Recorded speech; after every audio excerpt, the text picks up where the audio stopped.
How's it going, guys? Welcome back to another edition of the Athletes of Podcast. Another big weekend of Premier League football to discuss, as always. And joining me, as always, is Mr. Flexx. How we doing, guys? How's it going? Flexx? Yeah, man. I am good. Yeah. A good weekend for Chelsea. Almost a scare there against West Ham at home. 3-2, final result. I was watching the game and I guess when West Ham, scored to make it 2-0, I was thinking, is this really going to happen? Is West Ham really going to come to Stamford Bridge and beat Chelsea? This is a West Ham team who are fighting for relegation, 2-0 up at Stamford Bridge. But in the second half, different Chelsea appeared. Obviously, you can see Enzo Fernandez getting the winner there. What did you make of the game? You know what? I literally, I'm in a group with the lads, and when it hit 2-0, I literally said, these boys are beep. You know what I mean? That's like, ain't no way. And then I saw a video of Sanchez saying, mate, it's only 45 minutes. Like, chill out. Like, it's 45 minutes. It's like, yeah, but you can't be at home 2-0 down to West Ham at 45 minutes. Like, that's crazy. Yeah. But it goes to show the changes that were made were incredibly necessary. You know what I mean? And instantly changed the team. And this is where it goes back to the whole idea of, the medical team somewhat influencing selection and so on and so forth. Because if we started with the team we finished with, we would have wrapped up the game, and so on. So, look, it's a good win, especially coming back from 2-0 down and pulling it out. I think goes to show the characters of the boys, the character of the manager to make those changes, to make the difference. And hopefully, so far, they've gone to Napoli, they've won, they've come home to West Ham, they've won. So hopefully they push on and, keep that going because, I know we'll talk about United and everything else, but you guys are doing your thing and we need to maintain pace while City dropping points, Villa dropping points. We need to set pace and maintain pace so that we're in that conversation come the end of the season. Yeah, I know Liam Rosenior said in his post-match press conference that tactics went out the window and it was all about just emotion, character, and just winning the game, right? But I think it also shows why West Ham probably will get relegated this season because when you go to Stamford Bridge and you're 2-0 up, a team that's fighting for their life, a team that's, defensively solid, they're not going to concede 3 goals. Do you know what I mean? So they're kind of on the other flip side of it, it will show why West Ham probably will get relegated because they just couldn't. You couldn't go to Stamford Bridge, be 2-0 up in a great position, and still lose 3-2. Like that's probably the reason why they're going to get relegated. But you look at Raheem Sterling, who you mentioned there as well. Like he's obviously before he came into Chelsea, we spoke about him on a previous episode, and people were a bit skeptical about his potential appointment, and they didn't really quite see why he was chosen to be the manager or the coach. But you look at his record so far. I think it was only a loss against Arsenal. So far, in all the other games, he's won those games. So what have you made of his tenure so far? It's still early, but when I listen to Liam Rosenior speaking, he comes across like a really good speaker. He comes across well in the media. He's almost like a professor in a way. He comes across as well. So listen, only one loss in how many games? 8 games, something like that. So what have you made of his tenure so far? No, it's good. Look, you couldn't hope for a better start. You really couldn't, and I think I like it when these things happen because you want the British managers to be able to be seen as managers that can manage big clubs. So when you see Eddie Howe doing well, that's a good thing. You want to then see, the likes of Sean Dyche and others, Michael Carrick now doing well because it bodes, that and shows that English, British managers can manage those big top 4 or 5 teams and get good results. And it's also good to show for, let's say, the England setup that one of these guys, it's very early for both Rosenior and Carrick, but it goes to show that, hey, there's candidates there that could be, England manager. They just need to, start putting consistent runs together, build a team that everyone respects and builds a team that, wins trophies. And, if they're able to achieve that is fantastic. But for Rosenior, couldn't hope for a better start, especially coming in where he's come in, hasn't had a window, hasn't had as much time as he would like with the boys, probably still using some of the philosophy that Enzo had left behind and is slowly adjusting, to life at the bridge. So look, it's good and can't complain. Yeah, I mean, sure. For sometimes that's good management, isn't it? Sometimes you come to a new club, you see what you've got to work with, you utilize what's there, and you get the best out of the group. And so far, with the record, people might say, well, they conceded goals here and there, but with the win record, and obviously at Chelsea, I guess the end goal is to win big trophies, right? It's not to be honest with you, the Carabao Cups and FA Cups are bonuses, aren't they? But the Premier League, the Champions League, they're the ones that Chelsea historically last 20 years have been going for. So that's what he'll be judged on eventually, right? But so far, it's a good start. But yeah, Arsenal, we spoke about them last Sunday after the loss to United at home. But listen, they bounced back though. Arsenal bounced back, with a really good, convincing 4-0 win away at Leeds. And I thought that game would be a bit of a banana skin because Leeds, at home, hadn't lost in the last, I think, 10 games at home. Had a few goals, and it's a difficult place to go to, Ellen Road. Do you know what I mean? Ellen Road is not a place where if you're fighting for the title, you want to go there. And again, they're hovering above the relegation zone a bit, so they've been looking over their shoulders. But Arsenal went there and then really just destroyed Leeds, to be honest with you. Like, have you changed your mind? Because I still think Arsenal are the team to beat, and I think they'll probably will win the league eventually, end of the season. But have you changed your mind? Are you still not sure about Arsenal? Still not sure because they flatter to deceive. Do you see what I mean? This is what they do, It's fortunate for them. And can I say it's fortunate? Maybe it's the wrong word. It reminds me of the season Leicester had, where they could win it, but it wouldn't be because they were brilliant. It would be because the other teams just didn't get it together. We've seen the change of management. We've seen, a whole lot of stuff going on. Team has been flooded with injuries like you'll never believe, and they've just managed to get through it. Now that's their luck, for personally speaking, I hope that they don't do it, because their fans are unbearable.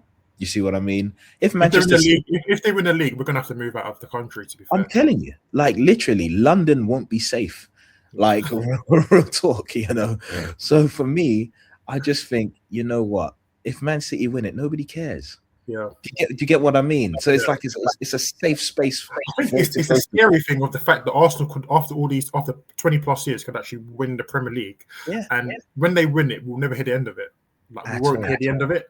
And that's the thing for the fans. That's the scary aspect of them winning it. But like I said before, I know you mentioned the Leicester analogy there, but sometimes you just got to do your job. You've got to win what's in front of you. You've got to be the teams that are there, and they're sitting top of the Premier League, qualified really well in the Champions League.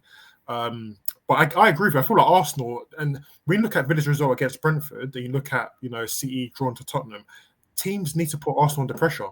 They've got a great squad, but teams are not putting them under pressure enough. And I think Arsenal, in a way, are a bit lucky because look at the Wolves result in the season when they just about beat them. They obviously drew to Liverpool as well, lost to United. So they've had these hiccup moments, but teams just haven't really pushed them enough.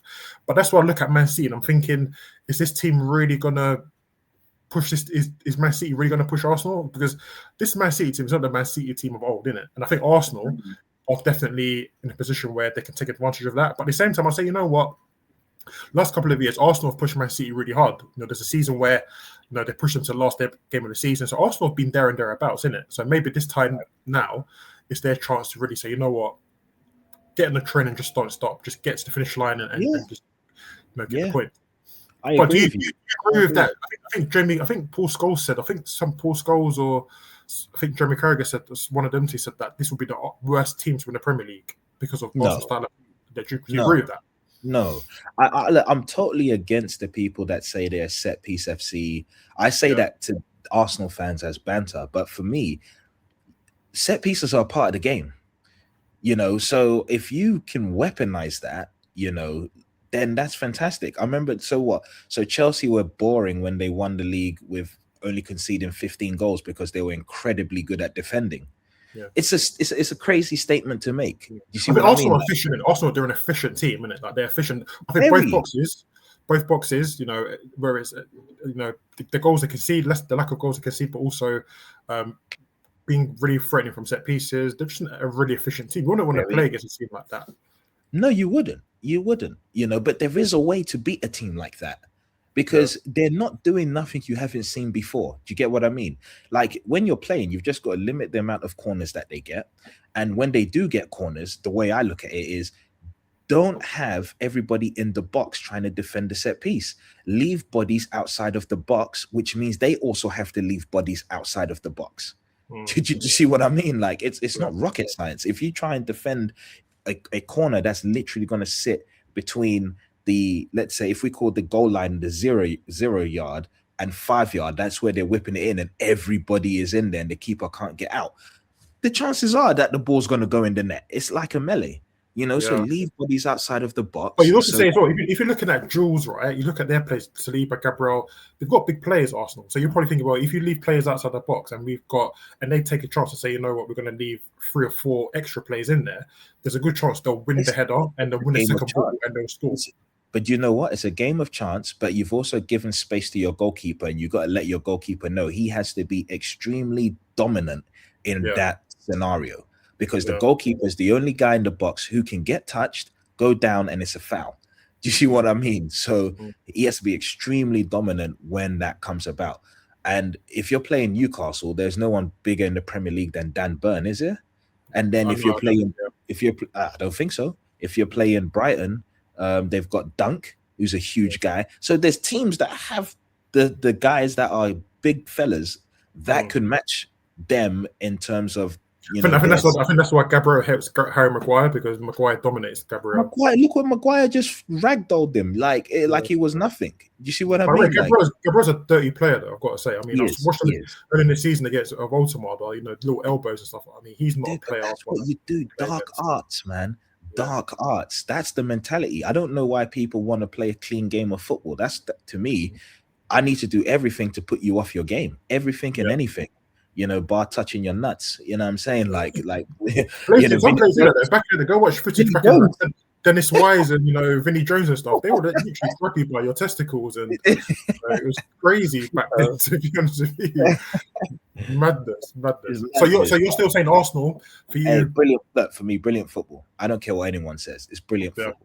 When you figure out a way to win by any means necessary, to me, that's brilliant. It goes to show that they've evolved. It goes to show that they can do the pretty stuff when they need to do it, and they can go and do the dark arts when they also need to do it. And for me, that's growth. For me, that shows that, they understand both sides of the game and they're willing to meet you wherever you're willing to meet them.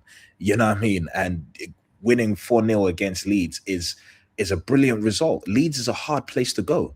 And they made it look easy. They took all their weapons away. It's true.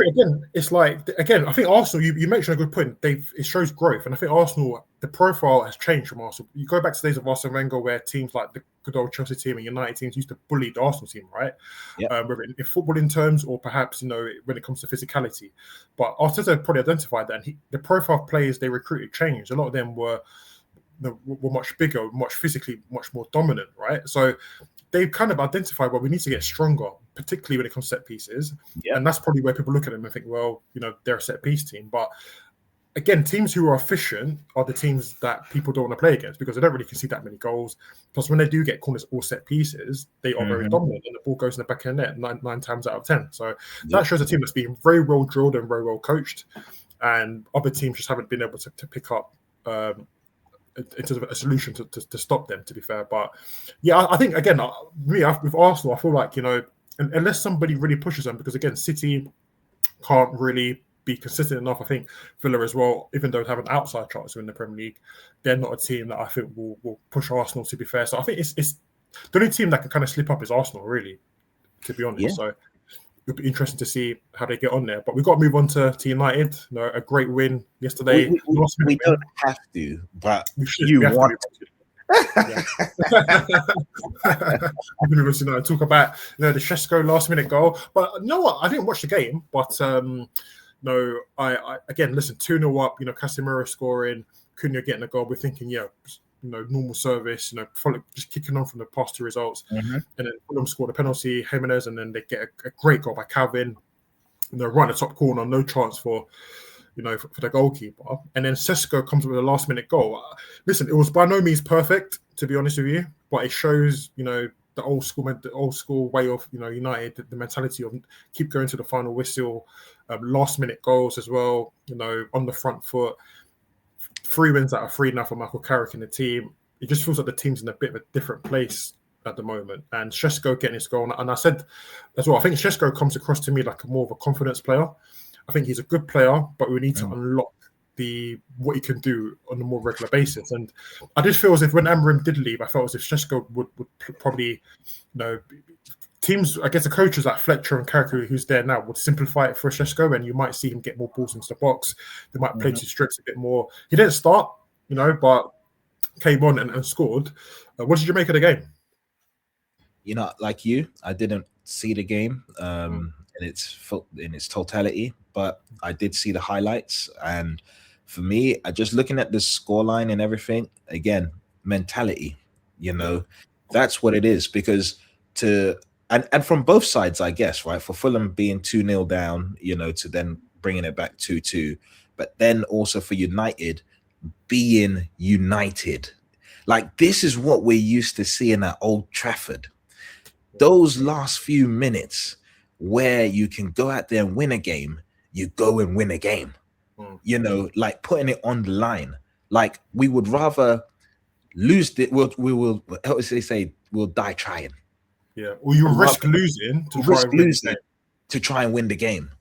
And we know that's what United. That's United DNA. Yeah, that's the DNA of United, especially at home. We rather lose, you know what I mean? But we try to win. And I love that. And like you said, Šeško being a confidence player to score, literally, I mean, the game went on to like almost like 105 90 minutes. plus 11, I think it's like 90 plus 11 or something like that. I think the referee wanted Fulham to score. I think 100%. They need to check his credentials, because he seems like he's definitely like a Fulham fan or something, right? But like, it's crazy. But look, for him to get a goal in that moment, in that way, it's going to do wonders for him, because he's coming off the bench and so on. He wants to get himself, in that starting 11. He's not a crap player. Did you see what I mean? Like, but he needs to dislodge somebody from that front line, and scoring at that time, gives him that confidence to know that I can do this. I can be this number 9. I can, finish. What a finish that was as well, by the way. We spoke about Kevin's. You spoke about Kevin's finish, which was great. But the way he took that touch and then buried it top bins, that was phenomenal. You know what I mean? But he's got it in his locker. Šeško, he's got this in his locker. And I saw some of the goals against Burnley when he scored twice, by the way. Some of the finishes, first time, the guy's got it in his locker, but it's just about trying to unlock it. And again, Carrick hasn't started him in the last 3 games. But you've got a player there, if needed, can come off the bench and score. But again, and I said to you before, this comes down to the subs. If Amorim was still in charge, he was subbing off centre-backs. He was subbing off wing-backs, like-for-like changes. But at United, you've got to sacrifice. You've got to take off defensive players and put an attacking player on with the chance that you could score a goal. You have to believe you're going to score a goal. And it's little things like that you change that makes a huge difference. Like, nobody's going to moan if you put an attacking player on and the team don't score, right? Because that can happen. But when you're taking off in the 65th minute, you're taking off wing backs and centre backs for no reason. That's where people think, hang on, what are we really doing to try and win the game here? And Carrick has shown in the last 3 matches that you make the right substitutions at the right times, and it can have a massive difference. Cunha came on last week, scored a goal. Successor's come on this Sunday, and he scored a goal. It seems like genius management, right? But it's what you do.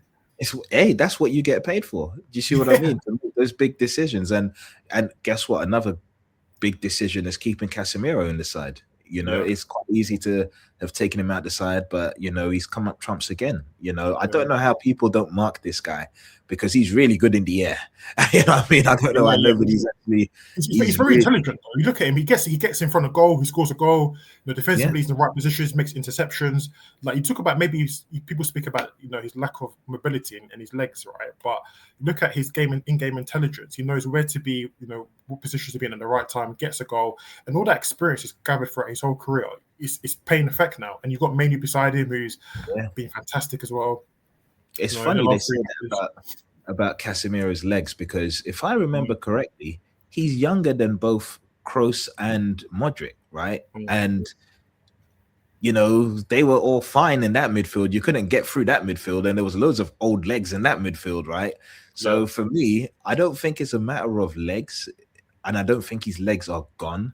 I think it's just more understanding that you're not going to be the side that usually has possession. And that's what makes it a bit more difficult, right? And once United get through this phase, United will then become a side that has more possession than not. Do you see what I mean? And then you'll see the best out of a lot of players, right? Because you have the ball. When you don't have the ball, the game is always a bit more difficult, you know? So I agree with you. But as we said before, the games coming up are going to be obviously Tottenham on Saturday. These are the games that are going to be a bit more tricky because, as you said, United are a perfect team and they've got space to run into when they're on a counter-attack. But when you've got teams who sit in there, we saw it almost yesterday, Fulham almost got a result. So these are the games you're probably thinking, well, there's still a bit of question marks. Again, the Calvin goal, you can't stop that. You just can't stop it. So you accept it. But you might pick out little instances and think, well, maybe we can do a bit better defensively in that respect.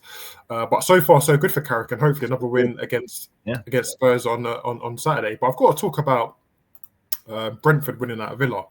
And Keith Andrews, by the way, because Keith Andrews, I said this to you before, I feel like, for me, I'll probably put him or the Sunderland manager as probably my managers of the season so far because of what they've achieved. And I'm sure if we go back to, my predictions earlier in the season, I would have put Brentford down for relegation because they've lost Mbumo, Wissa left, Thomas Frank went as well. And you're probably thinking Keith Andrews has come into Brentford. He's not got much managerial experience, so they're destined to go down. But what he's done with the team, it's been brilliant. Thiago up front scoring, the son Henderson as well in the summer. They've just been a really, really good side. And to go to Villa, which is a difficult place to go to where they're playing, with 10 men and get a result, it just summarises everything about Brentford. The togetherness, the ability to work for each other, they're grafting. And Keith Andrews has got them very well organised in defence, but also in attacking sense. They went to Everton and scored 4. They beating teams at home this season. They're a very good side, and he deserves a lot of credit because I would have thought they would have struggled, but he's been brilliant and his team's been great as well. I mean, would you say that he was really the manager of Brentford all along? Because looking at Thomas Frank at this moment, it's not looking good, bruv. It's true. It's true you say that. But do you know what? It's weird because it's like I remember when David Moyes left Everton, Martinez took over, and Everton got 5th that season, and whilst Moyes got sacked at United. Sometimes these things happen where, but sometimes you kind of have that clean slate where the manager's gone now, a few key players have gone, and there's no expectation in your team. And he's just managed to get a togetherness. They're difficult to play against, hard to beat. Of course, when you go to Brentford, you're going to be launched, or you have to deal with set pieces. You have to deal with long balls and they're very direct. But was he the manager all along at Brentford? Who knows? Who knows, man? Maybe you're right. Maybe he was the mastermind behind it all along. Maybe I think Frank made a mistake not taking him to Tottenham. Yeah. But no, I think Brentford. I think Keith has been great. I think if he carries on doing what he's doing, I think personally. Will he get the award? I don't know, but I would give him manager of the season. Oh, manager of the season. Yeah, if he keeps doing what he's doing, if he finishes, let's just say, if he's in the top 8, when they're currently 7th at the moment in the Premier League, it's February, they're 7th in the Premier League Flexx. You wouldn't give Unai Emery a shout on that? I'm looking at the different types of clubs, the funds to deal with that they've got available at their disposal. Listen, Aston Villa have signed Tammy Abraham, who we'll speak about soon. But Brentford as a football club don't have the same capability as, I know Unai Emery moaned about clubs above them having a lot of money, but Villa and Brentford are 2 different sizes of football clubs, Flexx. And as an inexperienced manager, by the way, an inexperienced head coach, Emery's a very experienced coach and done a great job with Villa. But I look at Keith Andrews as someone who's come in there, who I tipped probably for them to get relegated as an inexperienced manager. The players they've lost in Buma Wissa, as the manager, and for him to be 7th in the league. Norgard as well. Norgard went to Arsenal, and I know Rico Henry was injured for a long time as well. Yeah. So for him to lose those players and the manager's gone, right, and you think this inexperienced manager's come into this team and he's managed to get them 7th, I don't think you can look past that. Emery's done a great job at Villa, and if he gets top 4, he will be in a shout being manager season. But I'm just looking at 2 different clubs, what he's had to work with Keith Andrews and what he's getting out of the team right now. Going to Villa, by the way, and beating them away from home with 10 men, that's a great achievement and great result. No, you're not wrong. It is a great achievement, great result. I mean, if I was to write a short list maybe of managers, or depending on how things end, I would have a short list. I'll have Keith on there for sure. I have Unai on there for sure, and Farker, if he's able to keep Leeds up as well, if I was to have a short list of those managers, if anyone can, you know what, Arteta should be on that list too. Why wouldn't Arteta win that prize? Because like Arsenal are doing what we expected, but if they actually do it, we didn't expect that. If that makes sense, like you're right. Arteta, if he wins it, he probably will get manager of the season because of what they've done, how good they've been, how consistent at times they've been this season. But I always judge it from the perspective of I'm comparing these small clubs. I hear you. Like, and I'm looking at Keith, and the thing that stands out for me, Flex, again, is the fact that Keith hasn't got that much managerial experience. And listen, it might be a one-season wonder, who knows?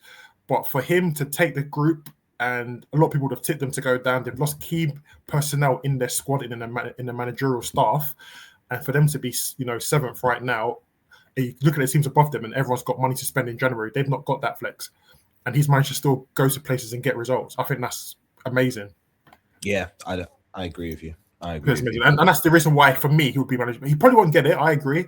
But I would, based on what I'm saying and the factors, I'll definitely go for Keith Andrews as manager. It'll be interesting to see what the criteria that they use to give this type of prize away. I think you have to win something, don't you? Usually, you have to win a major trophy, and then it shouldn't be just based on that. I think you're right. I think it should be looked at resources, experience, all of these factors that you spoke about, and also, did you win something? Because if Pep Guardiola goes and wins, I don't know, another quadruple or whatever, should he be manager of the year? You've got all the resources in the world to do it. So it's true, but you still have to go out and win the quadruple. Winning a quadruple is not a common theme. People don't do it all the time. Only certain managers do it on certain occasions. So if you win a quadruple in any league, in any capacity, whether you've got a gazillion, whether you've got zero to spend or gazillion pounds here, you have to be acknowledged for that, in my opinion. But would you say that that's more impressive than a guy who's just got his first job and is finished in a European place?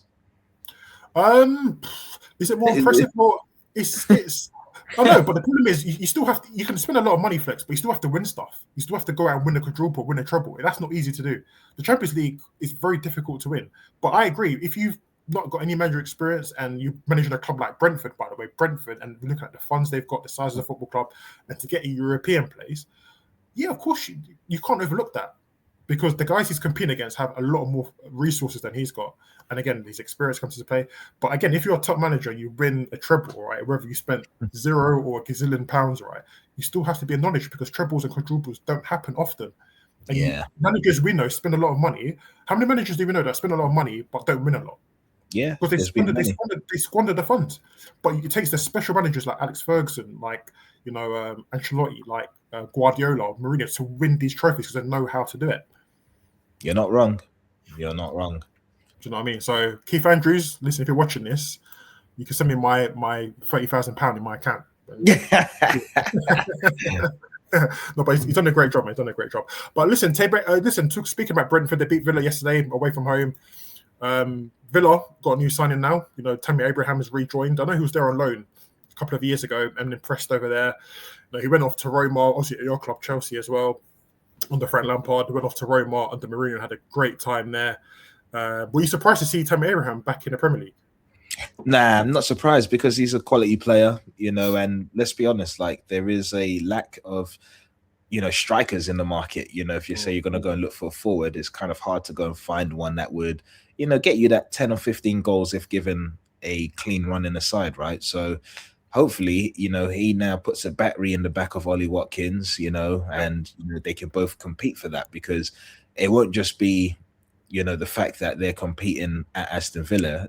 Now he's back in the Premier League. They'll be competing for that, secondary striker role for England. So I think it's good to have that type of competition there. It should push them further for their pursuit of qualifying for Champions League football regularly. And it's, for Villa as a whole, it's a bit techy, because FFP has been a hindrance to them. So they end up, getting a really good player, and then in a year or so later, then they've got to sell a player, or they can't utilize, Harvey Elliott the way they want to, because then they'll have to pay X amount and then they can't and whatnot. So they're just trying to find creative ways of, still being thereabouts for that Champions League qualification. And, hopefully Tammy pushes them, to do that. Yeah, I agree. I think it was a sensible signing, to be honest with you. You've got someone who's been at the club before, has got a lot of Premier League experience, and on his day at times can be unplayable. Sammy, he's a big guy. You know, he's good in the air. He can finish. He scored a goal against the Brentford, but was ruled out from VAR. So you've got a player who's been there and done it. So I think it's a sensible signing. And you've got a manager there again. You know, Emery's done a great job. Who will know what pieces need to be put in the puzzle to, as you said, to kind of have that final push of trying to qualify for Europe. So I think Tammy Abraham joining is a no-brainer. It's a great addition and a slightly different option to Watkins as well. I think Watkins runs in behind a lot, whereas Abraham's got more of a physical presence in the box and he can finish as well. So I think that'd be a great signing for them. To finish off, you know, we heard Raheem Sterling is left your club Chelsea by mutual. It was a mutual decision. It's now. We're not sure where he's going to end up next, but there's been talk about him going to potentially Crystal Palace. He also remain in London, so that could be a good option for him. I know we spoke about Raheem months ago when he was part of the so-called bomb squad with Disasi and the likes of those other players. I mean, we look at Raheem. First of all, where do you think he will end up? And secondly, do you think he can get his career back on track in a way? It's a tough one. Can he get his career back on track as far as playing football? Yes, absolutely. Will we ever see him play for England again? Probably not. So it's one of those whereas, you know, I feel like a Fulham would have been a good place for him because they seem like a team that tried to get on the front foot as well. Crystal Palace might be a little too negative in the sense, you know, with the way they play. And plus, it's not a stable club at the moment. You know, we all see what's going on over there. So maybe not the place that you want to go. So a Brentford would be nice. I think a Brentford would be a great place to be, but he wouldn't fit in their wage budget. So that's a tricky one. Everton, again, I think that's a good place, but they've just got Tyreek George in on loan. So I think he wants to remain. I think his kids obviously still in London. He wants to remain in the capital. He wants to stay in London. Yeah. Well, so I think his options won't be that much in terms of maybe Palace might be. But as you said, Palace at the moment, the manager's going to leave in the summer. They're also above relegation, by the way. They're not too far above relegation. They're not doing too good, man. They're not. It might be a risky move. And for a player who's not played a lot of football as well this season, he needs to get into a team where he can get up to speed. And if you're playing for Palace, who are struggling at the moment, are you really going to get a chance to kind of get up to speed properly and settle into the team? That's another question. West Ham, I can see West Ham paying the wages. That's the thing. I can see West Ham paying the wages. But you pay those wages, Flex, and if you get relegated, you know, that's another loss. I mean, it is what it is. You know what I mean? Like, West Ham, to be fair, you know, they've been looking better in recent times. It's just the defensive side of the game. It's not looking too good. But I feel like that's a place for him to possibly go. And a long shot, if he wants to stay in London, is Tottenham. You know, they could do with wingers because they've got injuries with Kulusevski, with Kudus. You know what I mean? So I think they'll take him. They'll take him for sure. I think they would. You know, and he's again. It comes down to Raheem not playing a lot of games. Flex. He's not playing hardly any minutes this season, and he needs to a whole year. He hasn't played for a year. It's crazy. Yeah, so he needs to get his match fitness back. He needs to get in a rhythm. So that won't be something you can just come into a team and just do just like that. He needs weeks to get that going, right? So, yeah, it'll be interesting to see where Raheem Sterling ends up. But Flex, man, it's been good as always to talk about goals in football. And guys, again, we're on TikTok now as well. So follow us on TikTok. The link is all in the description below. The handles are in the description. We're on Instagram as well. Also on X. And again, comment below. Do you think Raheem Sterling will go to Crystal Palace?